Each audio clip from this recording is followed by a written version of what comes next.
ajaib, kau telah memikat hatiku.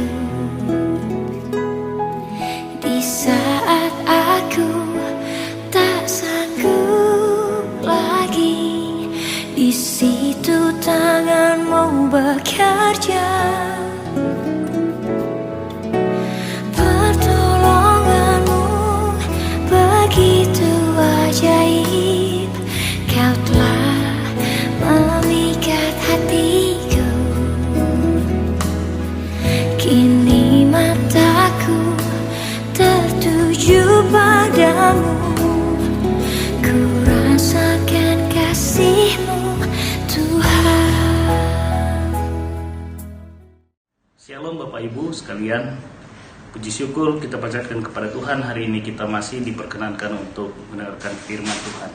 Sebelum kita mendengarkan firman Tuhan, mari sama-sama kita berdoa. Tuhan Allah yang baik, kami bersyukur tangan Tuhan telah menopang kami dan menolong kami, sehingga kami dibangunkan di pagi hari ini. Saat ini kami hendak mendengarkan firman-Mu, tuntunan Tuhan yang menolong kami agar memahami firman Tuhan. Dalam nama Yesus kami berdoa dan mengucap syukur. Amin. Bapak Ibu, Saudara yang saya kasih dalam nama Tuhan Yesus, bacaan kita terambil dari kitab Ulangan 32 ayat 4. Saya akan bacakan bagi kita sekalian. Gunung batu yang pekerjaannya sempurna, karena segala jalannya adil, Allah yang setia, dengan tidak ada kecurangan, adil dan benar Dia. Bapak Ibu Saudara yang saya kasih dalam nama Tuhan Yesus, nyanyian merupakan sebuah lantunan kata-kata yang dinyanyikan dengan nada dan makna oleh sang penyanyi. Melalui nyanyian, penyanyi dapat menyampaikan banyak hal. Misalnya, penyanyi dapat mengungkapkan suasana hati, menyampaikan kritikan, memberikan gambaran tentang objek, baik itu alam ataupun manusia, dan masih banyak pesan yang dapat disampaikan melalui sebuah nyanyian. Kitab Ulangan 32 ayat 4 merupakan bagian dari tulisan Musa, di mana secara bersama kita ketahui Musa adalah sosok yang sangat dikenal. Dia adalah seorang yang dipakai Tuhan dalam memimpin bangsa Israel keluar dari tanah perbudakan di Mesir. Melalui Musa, Tuhan berkarya, menunjukkan kuasanya dalam perjalanan bangsa Israel saat bangsa Israel menghadapi berbagai tantangan. Yang menarik lagi, di samping kecakapannya di dalam memimpin, ternyata Musa memiliki talenta lain, yakni menciptakan sebuah nyanyian. Sangat luar biasa di tengah-tengah kesibukannya sebagai pemimpin, dengan minimnya fasilitas dan hidup di dalam tekanan selama di dalam perjalanan, Musa masih sempat menciptakan nyanyian.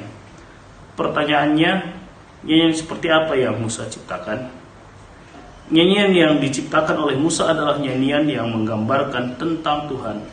Setidaknya ada 4 gambaran yang disampaikan Musa tentang Tuhan, khususnya di ayat yang keempat di dalam bacaan kita. Gambaran yang pertama adalah Tuhan itu digambarkan sebagai gunung batu. Gunung batu menggambarkan sebuah tumpukan yang menjulang tinggi, yang bahannya sebahagian besar terbuat dari batu. Tumpukan ini sangat cocok dijadikan sebagai tempat berlindung dari berbagai macam bahaya dan bencana alam. Misalnya seperti longsor, gempa, dan badai. Dia akan bertahan dan memberikan perlindungan bagi siapapun yang berlindung di dalamnya. Demikianlah Musa menggambarkan Tuhan di dalam penyertaannya. Musa melihat begitu kuat dan kokohnya Tuhan melindungi bangsanya selama di dalam perjalanan. Bahkan ancaman dari berbagai bangsa yang kuat di tempat-tempat yang mereka lawati tidak berdaya dibuatnya.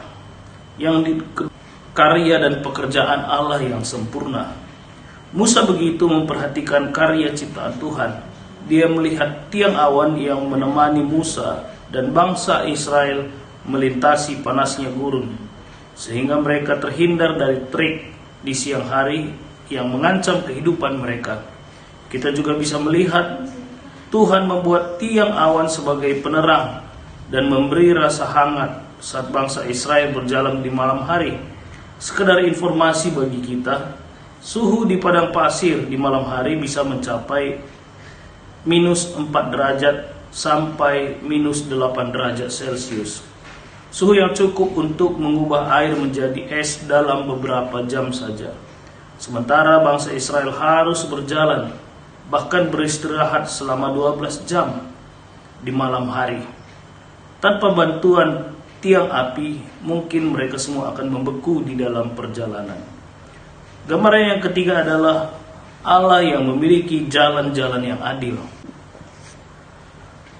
Tuhan memberikan kebebasan bagi bangsa Israel, di mana pada saat itu bangsa Israel berada di dalam sebuah tekanan, di dalam sebuah perbudakan di tanah Mesir, sebuah kenyataan yang tidak nyaman, di mana di dalamnya seluruh hak sebagai warga negara dirampas tanpa diberikan kebebasan, sehingga peristiwa pembebasan menjadi puncak bahwa Tuhan menunjukkan karya dan keadilannya bagi bangsa Israel.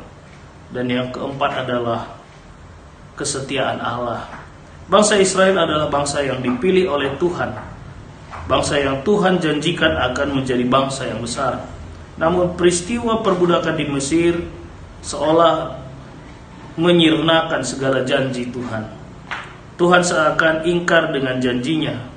Namun ternyata peristiwa perbudakan menjadi peristiwa yang menempa kemurnian iman bangsa Israel, dan pembebasannya menjadi bukti kesetiaan Tuhan akan janjinya. Sangat luar biasa Musa menggambarkan Tuhan di dalam nyanyiannya. Pertanyaannya, di dalam pengalaman perjalanan iman kita, gambaran Tuhan seperti apa yang dapat kita rasakan? Sudahkah kita melihat kebaikan dan kemurahan Tuhan di dalam setiap perkara yang kita alami? Atau kita hanya melihat sisi kelam perjalanan iman kita? Mari kita belajar dari Musa. Sekalipun dia berada di dalam tekanan bangsa-bangsa lain, bahkan bangsanya sendiri kerap meluapkan amarahnya, namun dia masih bisa melihat hal-hal luar biasa dari Tuhan. Dia melihat perlindungannya seperti gunung batu. Dia melihat karyanya yang luar biasa. Dia melihat keadilannya dan juga kesetiaannya. Mungkin itu yang membuat Tuhan menetapkan Musa menjadi pemimpin yang berkarisma bagi bangsa Israel.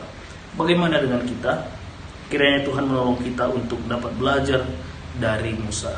Tuhan Yesus memberkati kita. Mari kita bersatu di dalam doa. Tuhan Allah yang baik, kami bersyukur Tuhan menuntut kami untuk belajar dari Musa. Musa yang adalah sosok pemimpin yang Tuhan pakai, yang berkarisma, adalah sosok yang mampu melihat kuasa dan kemurahan Tuhan di dalam berbagai situasi di dalam kehidupannya.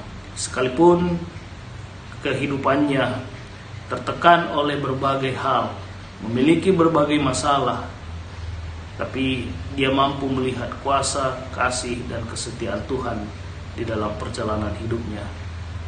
Ajar kami ya Tuhan untuk senantiasa melihat kebaikan-Mu, sekalipun kami berada di dalam berbagai masalah kehidupan kami. Bapak, kami berdoa buat setiap pelayan Tuhan, emeritus, yang Tuhan tetap pakai di dalam masa-masa tuanya. Tuhan memberkati mereka di dalam pelayanannya. Biarlah kasih Tuhan senantiasa menyertai dia, memberikan kesehatan, memberikan kekuatan, dan biarlah setiap langkah dalam kehidupannya Tuhan senantiasa hadir.